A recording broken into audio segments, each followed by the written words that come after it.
ಯೋಚನೆ ಮಾಡ್ತೀವಿ, ನಮ್ಮ ಆಲೋಚನೆಗಳು ಮಾತಾಗಿ ಬದಲಾವಣೆ ಆಗುತ್ತೆ. ನಮ್ಮ ಮಾತುಗಳು ಕಾರ್ಯವಾಗಿ ರೂಪುಗೊಳ್ಳುತ್ತೆ. ನಾವು ಮಾಡುವಂಥ ಕಾರ್ಯಗಳು ಹವ್ಯಾಸವಾಗಿ ರೂಪುಗೊಳ್ಳುತ್ತೆ. ನಾವು ಅಳವಡಿಸ್ಕೊಳ್ಳುವಂಥ ಹವ್ಯಾಸ ನನ್ನ ಸ್ವಭಾವವನ್ನು ರೂಪಿಸುತ್ತೆ. ನನ್ನ ಸ್ವಭಾವ ನನ್ನ ಭವಿಷ್ಯವನ್ನು ರೂಪಿಸುತ್ತೆ. ನಾವು ಇದೆಲ್ಲನೂ ಮಾಡಬೇಕು ಅಂದರೆ ನಮ್ಮ ಆಲೋಚನೆ ಮೊದಲು ಸರಿಯಾಗಿರಬೇಕು. ನಮ್ಮ ಆಲೋಚನೆ ಸರಿ ಇಲ್ಲ ಅಂದರೆ ಇಷ್ಟು ನನ್ನ ಸ್ವಭಾವ, ನನ್ನ ಭವಿಷ್ಯ ಎಲ್ಲರ ಮೇಲೆ ಡಿಪೆಂಡ್ ಆಗ್ತಾ ಇರುತ್ತೆ.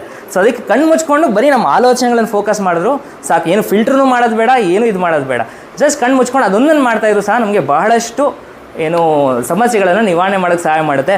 ಇದು ಹೆಂಗೆ ಅಂದರೆ ಅವು ಚೆನ್ನಾಗಿ ಕೋರಿಲೇಟ್ ಮಾಡಿ ಹೇಳ್ತೀವಿ. ನಾವು ಅಕ್ಕಿ ತೊಳಿಬೇಕಂದ್ರೆ ಏನು ಮಾಡ್ತೀವಿ, ಅಕ್ಕಿ ಹಾಕ್ತೀವಿ, ಅದ್ರೊಳಗೆ ನೀರು ಹಾಕ್ತೀವಿ. ನೀರು ಹಾಕಿದ ತಕ್ಷಣ ಏನಾಗುತ್ತೆ, ಎಲ್ಲ ಡಸ್ಟ್ ಗಿಸ್ಟ್ ಎಲ್ಲ ಮೇಲಕ್ಕೆ ಬಂದುಬಿಡುತ್ತೆ. ಮೇಲಕ್ಕೆ ಬಂದಮೇಲೆ ಹಿಂಗೆ ಸೋಸ್ ಆಚೆ ಹಾಕ್ತೀವಿ ಅಲ್ವಾ.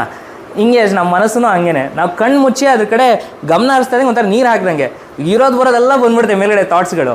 ಆವಾಗ ನಾವು ಏನು ಹಿಂಗೆ ಬಗ್ಸೋದು ಕೆಲಸ ಏನಪ್ಪ ರೀ, ಬರೀ ಅಬ್ಸರ್ವ್ ಮಾಡೋದು ಅಷ್ಟೇ. ನೀವು ಅದನ್ನ ಅಬ್ಸರ್ವ್ ಮಾಡ್ತಾಯಿರಿ, ತಾನಾಗೇನೆ ಅದೆಲ್ಲನೂ ಕಡಿಮೆ ಆಗ್ತಾ ಹೋಗ್ತಾ, ಬೇಡದೇ ಇರುವಂಥ ಥಾಟ್ಸ್ಗಳು ಅದೆಲ್ಲನೂ ಸಹ ಕಡಿಮೆ ಆಗ್ತಾ ಹೋಗ್ತಾ ಇರುತ್ತೆ. ಇದೊಂದು 1/4 ಗಂಟೆ ಡೈಲಿ ಮಾಡ್ಬೋದಾ? 1/4 ಗಂಟೆ ಬೇಡ ಅಂದ್ರೆ ಒಂದು 10 ನಿಮಿಷ ಮಾಡ್ಬೋದಾ?